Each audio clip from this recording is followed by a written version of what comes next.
Howdy. Today I'd like to talk about clutch freeing methods, and then I'm going to try one. First of all, why is my clutch stuck? On these tractors, and with any clutch really, you have a clutch pedal, and what it does is it pulls a plate away from the transmission, the engagement there, and if you press down the thing, it pulls it away. But if you leave the tractor sitting outside with the pedal up like this, it basically leaves those plates put together. So any metal parts that are exposed at all on there would rust together in theory, especially up here in these cold winter months. So I learned about how to fix a clutch with a video that was made by Dan and Rachel Gingell. I highly recommend it. It's really well done. They have parts there for sale. And in their video, she suggests that they tried some methods to get the clutch unstuck. And so I did some research and looked up ways to get the clutch unstuck. One method they talk about is actually just leaving this pedal clamped whenever you're not using it. The idea being that if it's already in good condition, then it's not going to get stuck. And if it's already stuck, maybe, just maybe, holding it out of with the pressure off will help it get unstuck. That hasn't worked for me. The second method that I found was to actually get the tractor running, go ahead and punch down the clutch pedal, and then hit the brake. The idea being that the engine, making the wheels stop would make the engine force the plates apart. Unfortunately, when I did that, it just kind of made the engine go bottom out, and then I had to let it try to run again. I tried it, it ran all over my property with it, trying to clutch and brake, and it did not free the clutch.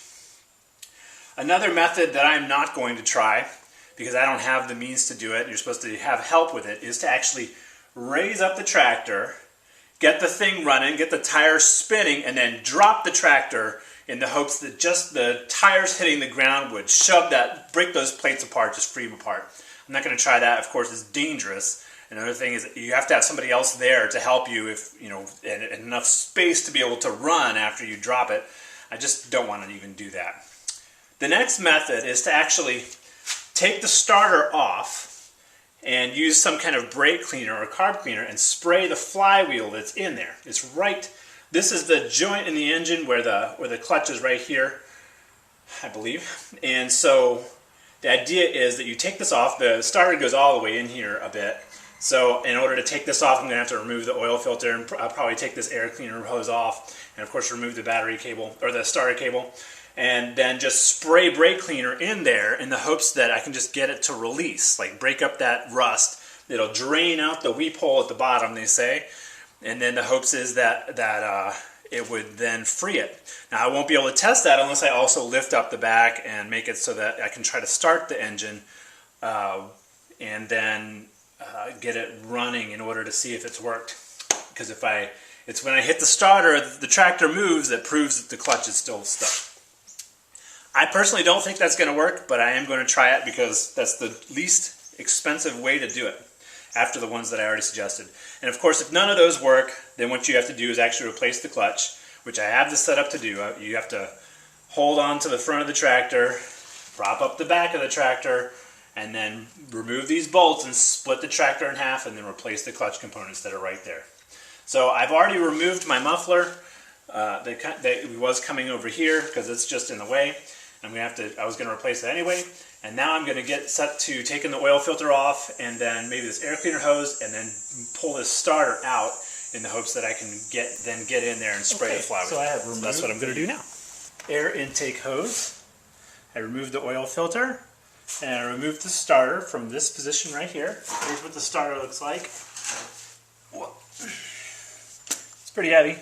It's rebuildable, but I think mine works just fine right now, so I'm going to keep it as it is. Anyway, this part all goes into that space there, and then here's the tooth that moved the flywheel. Start the engine. Put this back. Now what I'm supposed to do is take my brake cleaner and shoot it in this hole. And this is the flywheel, and then right behind it is part of the clutch, and then above that is where all the clutch and the plate are. So I have to try to shoot it up there, basically, kind of in there. And then I've got to turn the flywheel using this screwdriver. Hopefully I don't break the flywheel itself, but you know, if I do, I can replace that, of course. Just a ring gear. Anyway, so I have to spray and turn and spray and turn until I get all the way around and use up all my braking gear. So I have jacked up the rear wheels. For whatever reason, this is an interesting behavior. If I spin one, the other one spins in the opposite direction. I have to learn why that happens, and it's interesting. One thing I noticed is that when I spin the back wheels, it did not move the flywheel, which I'm guessing that's just the way it's designed. Because I'm thinking it's still, the clutch is still stuck. I've done all the brake treatment. I put my starter back in right there. Put my oil filter back in right there. I'm going to change the oil later, but the oil filter is new there because I damaged the other one. And now I've got the battery connected, and I'm going to see if taking the starter button moves the wheels. Clutch is out.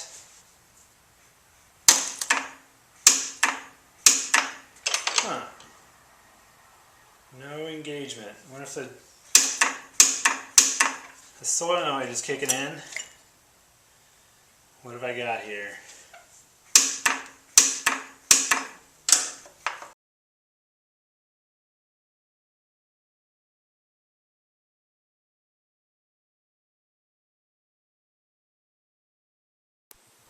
Alright, well, I have replaced the muffler parts and tried the brake cleaner on the flywheel operation, and it has not worked. When I start the engine, the tires roll. So now I'm going to have to split the tractor, excuse me. Woohoo!